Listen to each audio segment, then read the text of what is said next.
ನನ್ನೆಲ್ಲ ಯೂಟ್ಯೂಬ್ ವೀಕ್ಷಕ ಸ್ನೇಹಿತರಿಗೆ ನಿಮ್ಮ ಸುಪ್ರಿಯಾ ಶಿವಮೂರ್ತಿಗೌಡ ಮಾಡುವ ನಮಸ್ಕಾರಗಳು. ಎಲ್ಲರೂ ಹೇಗಿದ್ದೀರಿ? ಚೆನ್ನಾಗಿದ್ದೀರಾ ಅಂತ ಭಾವಿಸ್ತಾ ರಾಮಾಯಣದ 97ನೇ ಭಾಗಕ್ಕೆ ನಿಮಗೆಲ್ಲರಿಗೂ ಸ್ವಾಗತ. ಹಾಗೆ ಇಂದಿನ ಸಂಚಿಕೆಯಲ್ಲಿ ಲಂಕೆಯನ್ನು ತೊರೆದು ವಿಭೀಷಣನು ರಾಮರು ಮತ್ತು ವಾನರರಿರುವ ಶಿಬಿರಕ್ಕೆ ಬಂದು ಸೇರಿದ್ದಾನೆ.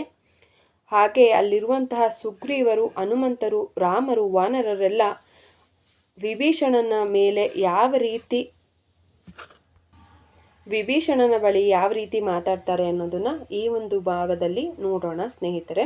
ಹಾಗೆ ದಯವಿಟ್ಟು ವಿಡಿಯೋ ನೋಡಿದವರೆಲ್ಲ ಲೈಕ್ ಮಾಡಿ ಮತ್ತೆ ನಿಮ್ಮ ಸ್ನೇಹಿತರಿಗೂ ಆದಷ್ಟು ಕಳಿಸೋ ಪ್ರಯತ್ನ ಮಾಡಿ.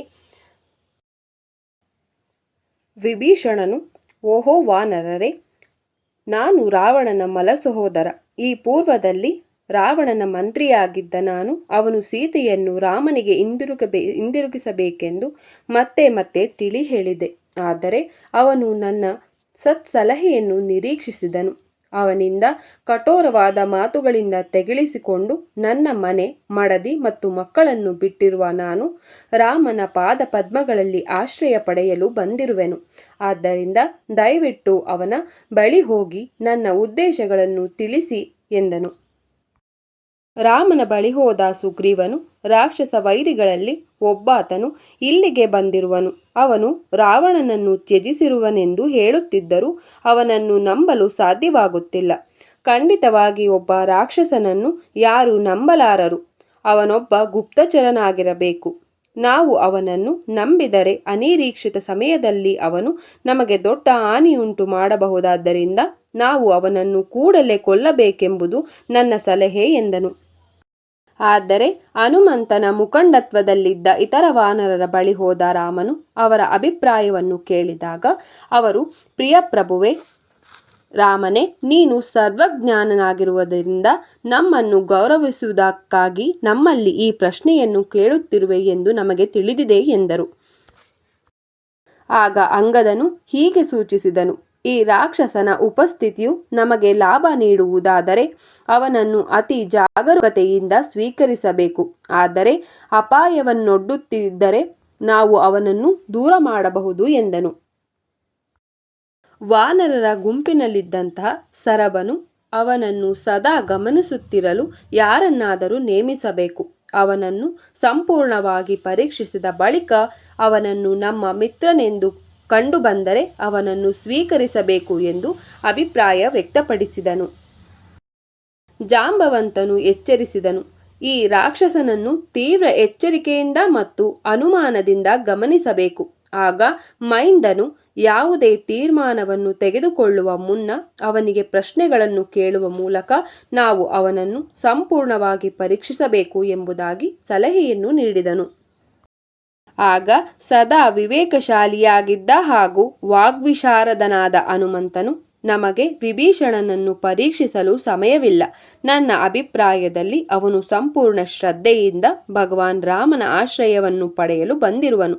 ರಾವಣನು ಕ್ರೂರನೆಂದು ಹಾಗೂ ರಾಮನು ಶುದ್ಧತೆಯ ಮತ್ತು ಸದಾಚಾರದ ಪರಮಶ್ರೇಷ್ಠ ಸಂಕೇತವೆಂದು ಅವನು ತಿಳಿದಿರುವನು. ಅವನ ಶಾಂತ ನಡವಳಿಕೆ ಹಾಗೂ ಮಿತವಾದ ಮಾತುಗಳು ಅವನ ಉದ್ದೇಶದ ಸತ್ಯತೆಯನ್ನು ಸೂಚಿಸುತ್ತಿವೆ. ಒಬ್ಬ ದ್ರೋಹಿಯು ಇಷ್ಟು ಶಾಂತನಾಗಿರಲು ಸಾಧ್ಯವಿಲ್ಲ. ಯಾರಿಗೂ ಕೂಡ ತಮ್ಮ ಒಳ ಉದ್ದೇಶಗಳನ್ನು ಸಂಪೂರ್ಣವಾಗಿ ಮುಚ್ಚಿಡಲು ಸಾಧ್ಯವಿಲ್ಲ. ಒಬ್ಬರ ಯೋಚನೆಯ ಬಗ್ಗೆ ಅವರ ಮುಖಭಾವಗಳು ಯಾವುದಾದರೂ ಕುರುಹುಗಳನ್ನು ನೀಡುತ್ತವೆ. ವಿಭೀಷಣನನ್ನು ನಮ್ಮ ಮಿತ್ರನೆಂದು ನಾವು ಯಾವುದೇ ಸಂದೇಹವಿಲ್ಲದೆ ಸ್ವೀಕರಿಸಬೇಕು ಎಂದನು. ಹನುಮಂತನ ಮಾತುಗಳಿಂದ ರಾಮನು ತೃಪ್ತನಾದನು.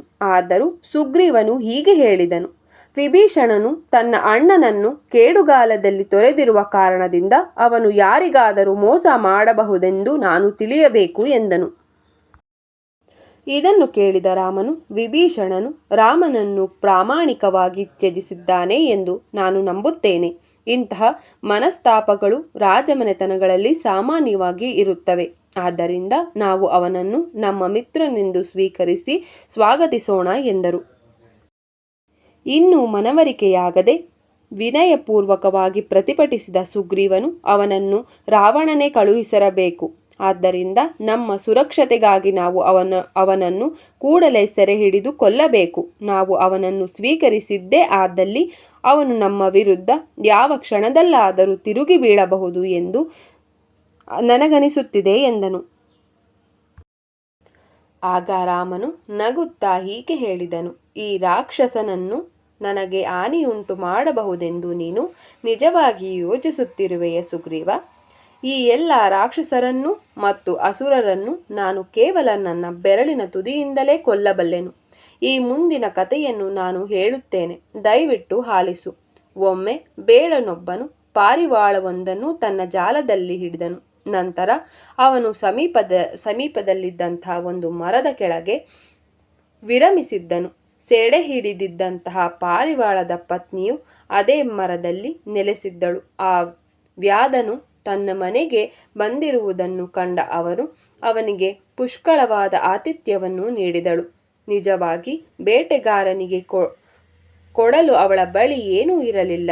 ಆದರೆ ತನ್ನ ಸ್ವಂತ ಮಾಂಸವನ್ನೇ ನೀಡುವುದರ ಮೂಲಕ ಅವಳು ಅತಿಥಿಯನ್ನು ಸತ್ಕರಿಸುವ ಕರ್ತವ್ಯವನ್ನು ನಿರ್ವಹಿಸಿದಳು. ರಾಮನು ಮುಂದುವರೆಸಿದನು, ಓ ಸುಗ್ರೀವನೇ, ಒಂದು ಸಾಮಾನ್ಯವಾದ ಪಕ್ಷಿಯೇ ಹೀಗೆ ನಡೆದುಕೊಂಡಿರುವಾಗ ನನ್ನಂತಹ ಮನುಷ್ಯನ ಬಗ್ಗೆ ಹೇಳುವುದೇನಿದೆ? ಒಬ್ಬ ವೈರಿಯು ಕರಜೋಡಿಸಿಕೊಂಡು ಬಂದಾಗ ಅವನನ್ನು ಎಲ್ಲ ರೀತಿಯಲ್ಲಿ ರಕ್ಷಿಸಬೇಕೆಂದು ಶಾಸ್ತ್ರಗಳಲ್ಲಿ ಹಲವಾರು ಕಡೆ ಉಲ್ಲೇಖಿಸಲಾಗಿದೆ.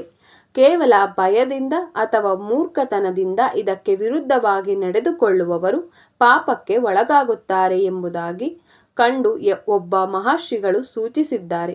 ಅದು ಅಲ್ಲದೆ ಯಾವುದೇ ಜೀವಿ ನಾನು ನಿನ್ನವನು ಎಂದು ಒಂದು ಬಾರಿಯಾದರೂ ಹೇಳಿ ನನಗೆ ಶರಣಾದರೆ ಸಾಕು, ಅವನಿಗೆ ಎಲ್ಲ ರೀತಿಯ ಅಭಯವನ್ನು ನೀಡುವುದೇ ದೇವೋತ್ತಮ ಪರಮ ಪುರುಷನಾಗಿರುವ ನನ್ನ ಸನಾತನ ಮೂಲತತ್ವವಾಗಿದೆ.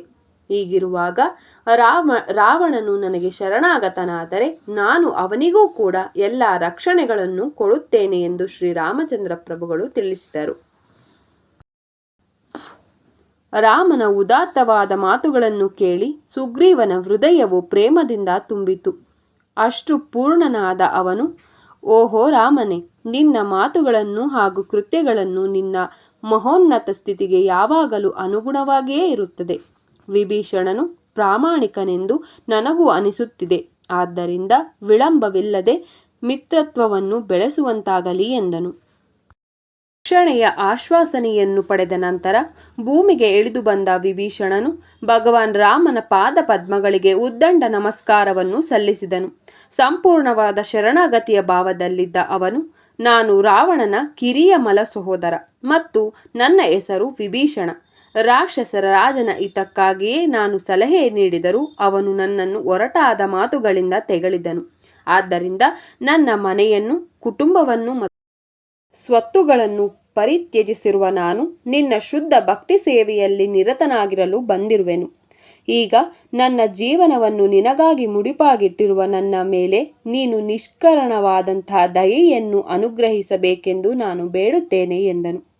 ಸ್ನೇಹಿತರೆ, ರಾಮಾಯಣದ 97ನೇ ಸಂಚಿಕೆಯನ್ನು ನಾನೆಲ್ಲಿಗೆ ಮುಕ್ತಾಯಗೊಳಿಸ್ತಿದ್ದೀನಿ. ಮುಂದಿನ ಸಂಚಿಕೆಯಲ್ಲಿ ಭೇಟಿಯಾಗೋಣ. ನಿಮಗೆಲ್ಲರಿಗೂ ನನ್ನ ನಮಸ್ಕಾರಗಳು. ಜೈ ಶ್ರೀರಾಮ್. ಸ್ನೇಹಿತರೆ, ಇವತ್ತು ಶನಿವಾರ ಆಗಿರೋದ್ರಿಂದ ನನ್ನ ತಮ್ಮ ಮತ್ತು ಫ್ಯಾಮಿಲಿಯವರು ಅಂಜನಾದ್ರಿ ಬೆಟ್ಟಕ್ಕೆ ಹೋಗಿದ್ದರು.